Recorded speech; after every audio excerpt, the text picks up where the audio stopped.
C'est le mardi 7 novembre dernier, au département d'État à Washington, aux États-Unis, en présence du chef de l'État, Alassane Ouattara, que la Côte d'Ivoire signe son premier compact. Une performance, fruit de la diplomatie économique de l'administration ivoirienne, qui permet ainsi au pays de bénéficier d'une enveloppe d'environ 315 milliards de francs CFA, après avoir satisfait à 14 des 20 indicateurs du Millennium Challenge Corporation, MCC. Je voudrais vous assurer et vous rassurer de notre engagement, l'engagement de notre peuple et de notre gouvernement. Nous allons faire de notre mieux pour prendre les dispositions nécessaires pour garantir la qualité et la gouvernance de ce programme. Un mois après la signature de l'accord de don, cette visite de travail de la délégation américaine en Côte d'Ivoire a servi de cadre d'échange avec les autorités gouvernementales. Échange consacré au suivi des engagements et des conditions préalables à la mise en vigueur de l'accord de don et les activités préparatoires à la mise en œuvre des projets du Compact Côte d'Ivoire.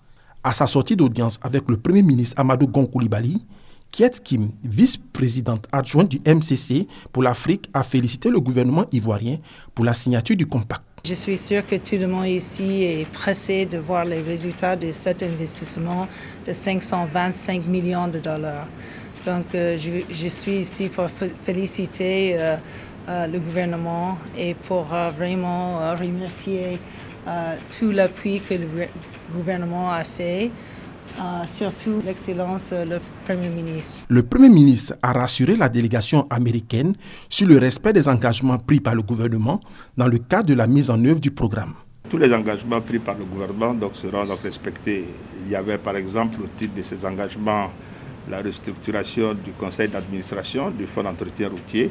J'ai indiqué qu'assez rapidement, nous soumettrons au chef de l'État les décisions concernant ce point.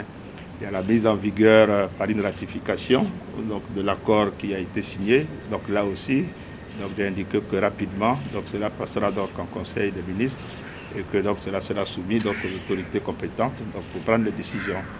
Donc c'est ce que je voulais leur dire, que dès janvier, les équipes ivoiriennes seront prêtes, aux côtés des équipes qui ont été détachées par le MCC, pour que nous commencions à mettre ce projet en œuvre. Pour rappel, le programme Compact comprend deux projets majeurs. Le projet employabilité et la productivité d'environ 85 milliards de francs CFA qui vise à améliorer la question de l'emploi, et le second projet dans le secteur du transport d'environ 161 milliards de francs CFA pour accroître la compétitivité de la ville d'Abidjan en matière de fluidité du trafic. Ces deux projets vont à terme impacter la vie de près de 11 millions de personnes vivant en Côte d'Ivoire.